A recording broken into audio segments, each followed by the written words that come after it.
If one thing that the internet has shown is that nearly any concept can be monetized, then one of the most profitable industries to have recently emerged is the industry centered on capitalizing on the emotional vulnerabilities of lonely men. This is a world where supposed solutions to male loneliness are sold by influencers, gurus, and content creators, all claiming to have the secret answer. But instead of solving the problem, they're making everything worse. Dozens of YouTube channels, podcasts, and self-proclaimed experts earn millions of dollars a year selling the lie. They prey on a very real epidemic, a crisis of loneliness and disenfranchisement among men, and offer a simple fix. Their promise? A way to escape the so-called matrix, to reclaim masculinity, to become the ultimate alpha male, but behind the motivational speeches and flashy lifestyles, it's all an elaborate hustle. This is the Red Pill movement, a promise of truth that is nothing more than a carefully crafted illusion. The Red Pill, as it's known today, was co-opted by predominantly male communities to represent the supposed real truth about society and the role of men. It presents itself as a movement dedicated to masculinity, relationships, and success, but the truth is far more insidious. Rather than helping men build better lives, it traps them in cycles of anger, blame, and misinformation. Leaders of this movement, figures like Andrew Tate, Rollo Tomassi, and hosts of shows like Fresh and Fit, offer surface-level advice like hit the gym, make money, and take control. Yet, wrapped within this advice are toxic messages that foster resentment and detachment from genuine human connection. The core of the Red Pill ideology capitalizes on a growing epidemic loneliness. The statistics are grim. Men today are more isolated than ever before. They have fewer friends, socialize less, and are increasingly struggling with relationships and mental health issues. This loneliness creates a fertile ground for Red Pill influencers to plant their message. They exploit a fundamental human need for belonging and purpose, replacing it with the allure of being part of an exclusive club that sees the truth. But here's the catch. The solutions they provide aren't real. They fault society, women, or a rigged system for their troubles away to transfer personal responsibility to the outside world. This informs the painful reality in a comforting but ultimately devastating message. It's not your fault. It's them. It can calm the message one moment, but doesn't treat the underlying issue of isolation and makes loneliness and alienation feel doubly worse. The promised escape from the matrix becomes just another cage. What the influencers sell, essentially, is an identity of marketing. They are selling the iconography of the high-value men, which is defined by affluence, power, and an assortment of women. Reality is this ideal cannot be reached by most, and they know that. Only a tiny fraction of their following will ever attain the kind of wealth or physiology that they promote. To the rest, this pursuit leads to more disillusion. The Red Pill movement continues to debilitate its followers instead of empowering them, as it convinces them that their worth should be ascertained by shallow hints like wealth and dominance, rather than authentic bonds and empathy. Of course, the business of exploiting lonely men does boom, because it taps into a real need. Men want to feel valued, respected, and connected. People want answers to the problem they are facing, and they crave a belief in the hope that a way out from these troubles does exist. The Red Pill is an easy fix, an apparent sense of belonging, and an identity that looks apparently empowering at first glance. However, this is simply an illusion, one created to ensure that people return for more interaction in buying courses, subscribing to channels, and sticking with influencers promising them guidance. One of the key tactics used by these influencers is the promise of an exclusive truth, the idea that the mainstream world is lying to them, and only the Red Pill community knows what's really going on. This sense of exclusivity is powerful. It creates a mentality of us versus them and gives followers a sense of belonging to something important. They think of themselves as the enlightened individuals who can see through the deception that has blinded society, while everyone else is plugged in. But this mentality is horribly isolating. It builds walls rather than bridges. One is to be convinced to perceive others, women especially, as enemies. Relationships are commercialized, deep emotional feelings are weaknesses.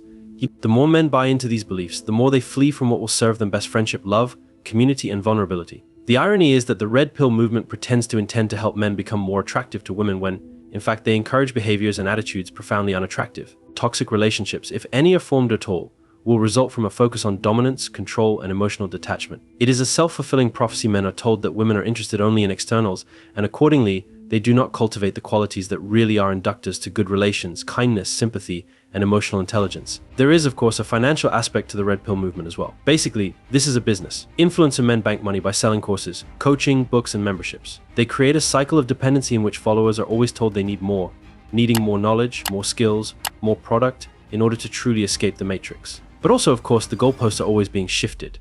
There is always another class to buy, another level to reach. And so this creates a cycle of consumption that impoverishes followers financially and emotionally. Consider the case of Andrew Tate. He proclaims his Hustlers University as a means by which men can obtain access to the information they need to obtain wealth and success for themselves. The reality of the matter, however, is that the vast majority of participants in these programs end up blowing through money without ever really accomplishing much at all. The successes are few and far between and become touted as evidence that the system works, while the failures quietly find their way into the dustbin. Selective information on success constructs a misleading narrative that focuses on and captivates people, making them believe that they are only one additional course away from achieving success. Another notable one, Rollo Tomassi, sells books that claim to tell the side of the rational male, all of which are replete with jargon and pseudo-intellectual concepts around gender relations, conceived only to pretend expertise. But the subtext never changes the world is against you, and you can only win by embracing these facts. And into this river of fear and inadequacy pushes hard sell marketing, persuading men they are continually under siege and must arm themselves with expertise.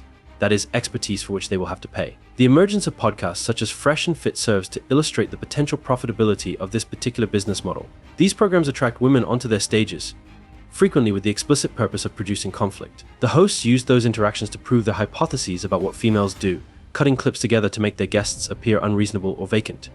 And voila, now they have content that goes viral, confirming audience preconceptions and leading to more views, more ad revenue, and more influence.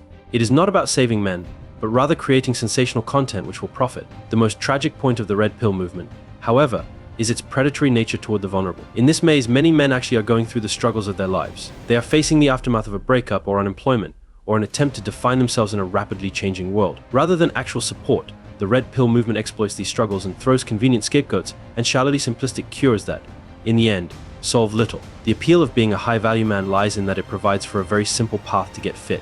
Be rich, make yourself believe you're self-assured. But it doesn't provide any framework for how to reach emotional maturity, a notion of self, knowledge of others, relationships built on mutual respect rather than sexual domination.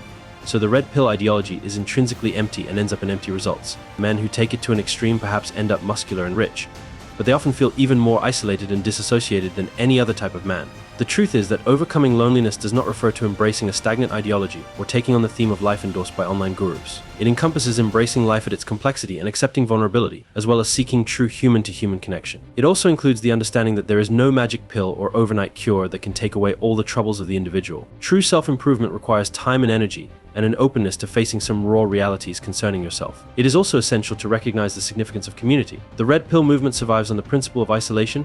It tells the men that they need no one else, and that they should be wholly independent. But humans are basically social creatures. We need each other.